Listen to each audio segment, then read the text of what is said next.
Nous allons rester 20 jours sur la péninsule antarctique.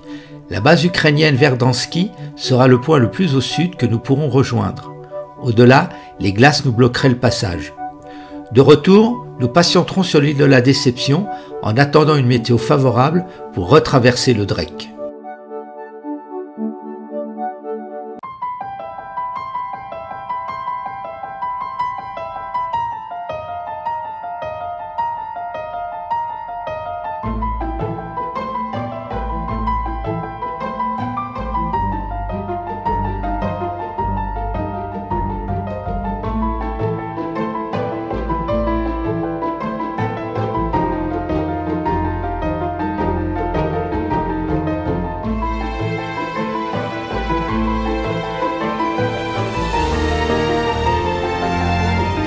Détendu.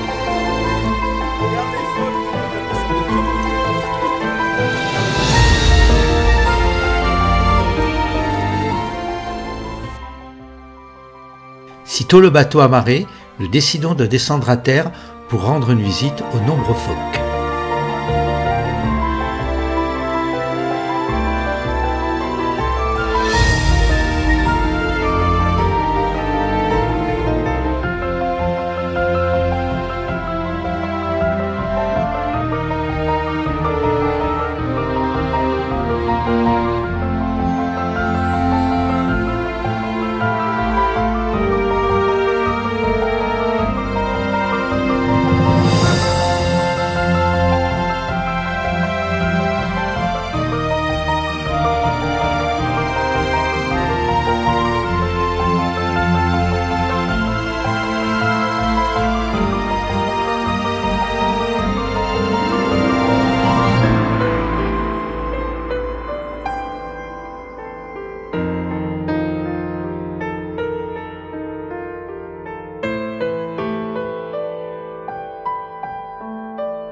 De retour à bord, place aux travaux d'entretien et à différentes réparations. Brice, là, t'es en train d'avoir sorti tous tes joujoux, c'est pour quoi faire là? Ben, on a quelques petites fuites au joint tournant. C'est le joint qui fait l'étanchéité entre l'arbre d'hélice et la coque. Et donc, il faut un petit réglage parce qu'avec le froid, il y a des caoutchoucs, des joints en caoutchouc qui font pas leur office et il faut re-régler le système. Et on remercie Adriane au passage de Tahiti de nous avoir fort bien conseillé. Et on va essayer d'appliquer ces conseils. Très bien, merci Fabrice.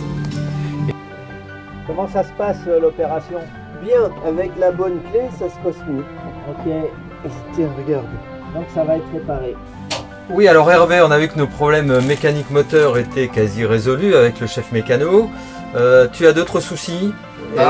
Avec le drone, on a appelé le centre de contrôle des opérations à Villeneuve-Loubet qui nous a répondu et on va faire un petit check-up de branchement parce qu'on est dans un endroit magique et on ne peut plus filmer parce que il ne prend pas les ordres de la télécommande. Et j'avoue que je suis inquiet parce qu'à côté de moi j'ai Jean-Michel qui est réputé pour être non pas le MacGyver mais le chef destructeur du bord et il m'émet des ondes néfastes, n'est-ce pas Jean-Michel?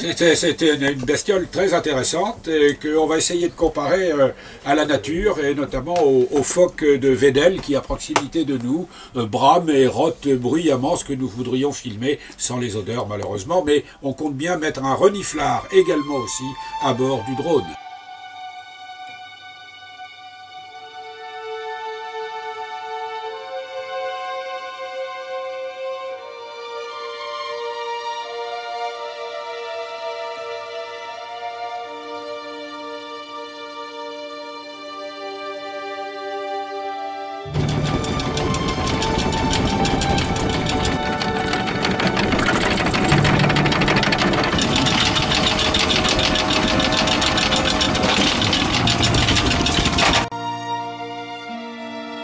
Le 22 janvier au matin, nous quittons Portal Point pour une courte navigation jusqu'à l'île Enterprise.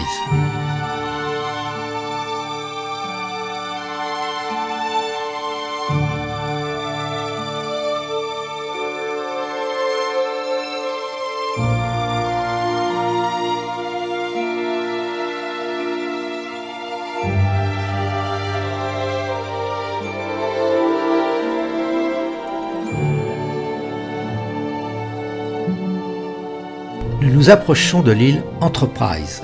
Elle fut nommée île Nansen dans un premier temps par l'explorateur belge Adrien de Gerlache lors de l'expédition du Belgica de 1897 à 1899. À partir de 1900, elle devint un important site de chasse à la baleine.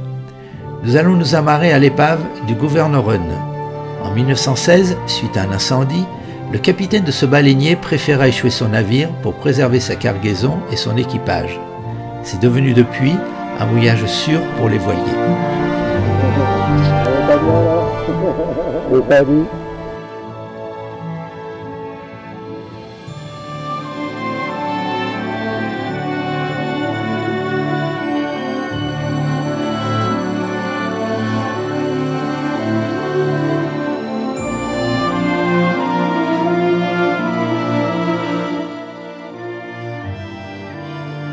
Au réveil, le temps a bien changé.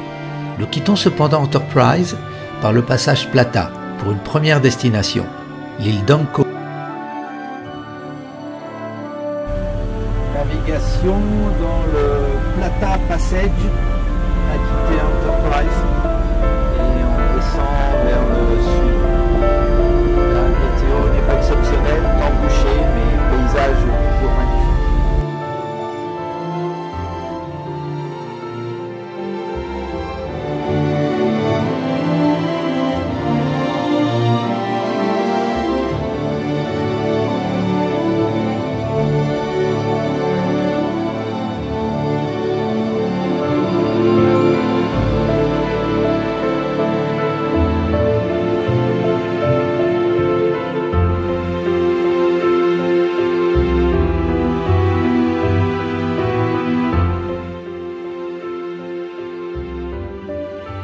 Le vent s'est levé alors que nous arrivons à l'île de Cuverville, nommée par Adrien de Gerlache en l'honneur d'un vice-amiral de la marine française. Le pack de glace devient alors très épais, nous interdisant de contourner l'île d'Anko par le passage Herrera. Nous rebroussons chemin pour nous diriger vers la base argentine Almirante Brown où nous passerons la nuit.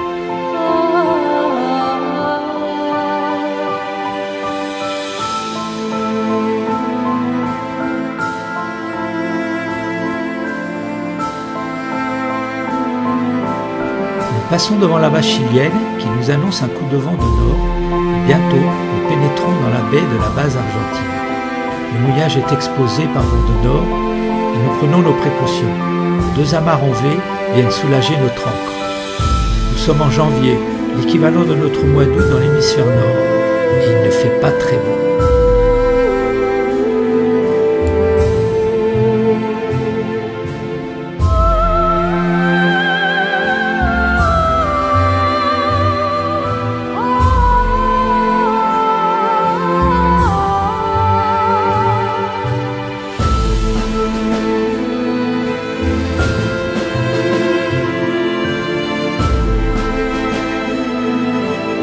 Le lendemain matin, il a cessé de neiger. L'atmosphère est irréelle.